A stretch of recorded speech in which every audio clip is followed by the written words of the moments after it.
IPL 2025 শেষ হলেই শুরু হবে এশিয়া কাপ 2025-এর জন্য ভারতীয় দল গঠন তৈরির প্রক্রিয়া। হ্যাঁ বন্ধুরা, এশিয়া কাপ 2025 এই বছর ভারত হোস্ট করবে এবং টি-20 ওয়ার্ল্ড কাপ 2026-এর কথা মাথায় রেখে এশিয়া কাপ এই বছর টি-20 ফরম্যাটে খেলা হবে। তো এশিয়া কাপ 2025-এর জন্য ভারতীয় দল ঘোষণা হতে চলেছে এবং এতে বেশ কিছু চমকপ্রদ সিদ্ধান্ত নেওয়া হয়েছে। নতুন দল, নতুন অধিনায়ক, নতুন চ্যাম্পিয়ন খুঁজতে যাচ্ছে ভারতীয় ক্রিকেট বোর্ড। এশিয়া কাপ 2025-এর জন্য নির্বাচকেরা এবং কোচ গৌতম গম্ভীর ইতিমধ্যেই 15 সদস্যের সম্ভাব্য স্কোয়াড চূড়ান্ত করে ফেলেছেন। এই স্কোয়াড নির্বাচনের পিছনে বেশ কিছু বড় সিদ্ধান্ত নেওয়া হয়েছে, যা অনেককেই অবাক করেছে। তো কেমন হতে চলেছে ভারতের সম্ভাব্য এশিয়া কাপ 2025-এর স্কোয়াড, সেই নিয়ে এই বিষয়ে ডিটেলসে আলোচনা করব।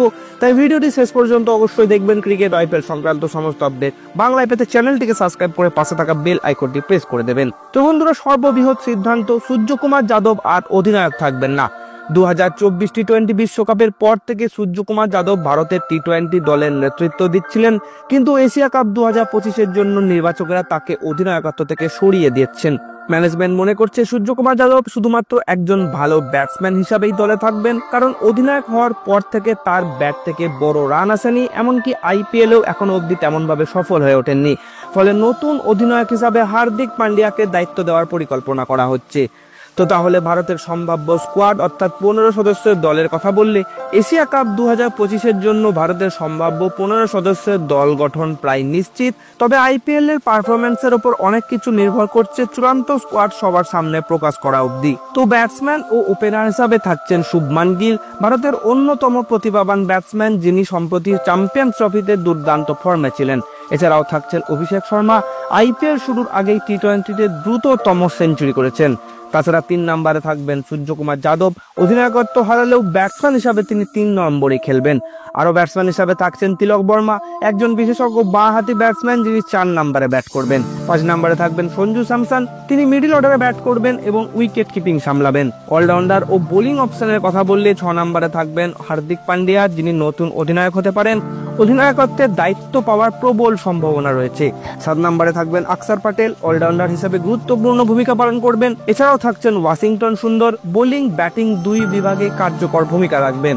9 নম্বরে থাকবেন বরুণ চক্রবর্তী, স্পিনার হিসাবে গুরুত্বপূর্ণ অস্ত্র হতে পারেন। 10 নম্বরে ফিরবেন জাসপ্রীত বুমরাহ, ভারতের প্রধান ফাস্ট বোলার তথা ডেথ ওভার কার্যকর।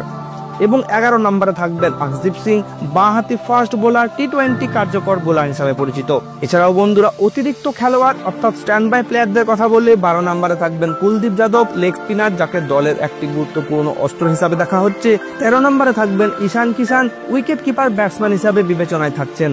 14 নম্বরে ইয়াশাসভি জয়সওয়াল, ওপেনিং ব্যাকআপ ব্যাটসম্যান হিসাবে দলে আসতে পারেন। আর 15 নম্বরে থাকবেন শিবম দুবে, পাওয়ার হিটার ও অলরাউন্ডার হিসাবে সুযোগ পেতে পারেন। তো বন্ধুরা, এমন হচ্ছে 15 সদস্যের সম্ভাব্য স্কোয়াড।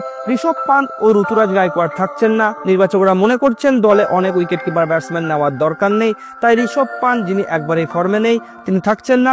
পাশাপাশি ঋতুরাজ গায়কোয়াড়কেও টি-20 ফরম্যাটে এশিয়া কাপে সুযোগ দেওয়া হবে না। এশিয়া কাপ 2025-এর ভেন্যু কোথায় হবে বললে, এখনো পর্যন্ত এশিয়া কাপের চূড়ান্ত ভেন্যু নির্ধারিত হয়নি, তবে শ্রীলঙ্কা বা ওমানে অনুষ্ঠিত হতে পারে বলে খবর রয়েছে। ভেন্যুর ওপর ভিত্তি করেই ভারতীয় দলের চূড়ান্ত একাদশ নির্ধারণ করা হবে।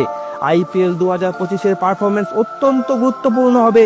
যদিও 15 সদস্যের সম্ভাব্য স্কোয়াড চূড়ান্ত হয়ে গেছে, তবে আইপিএল 2025-এর পারফরমেন্সের উপর নির্ভর করবে কে দলে থাকবে আর কে দল থেকে শেষ মুহূর্তে বাদ পড়বে। যারা ভালো পারফর্ম করবে তাদেরকে দলে রাখা হবে, অন্যথায় পরিবর্তন আনা হবে। তো বন্ধুরা, আপনার মতে ভারতীয় দলে আর কাকে অন্তর্ভুক্ত করা উচিত নিচে কমেন্ট করতে ভুলবেন না। ভিডিওটি ভালো লাগলে করুন লাইক, শেয়ার, কমেন্ট। কথা হচ্ছে আপনাদের সাথে পরের ভিডিওতে। Good bye and take care.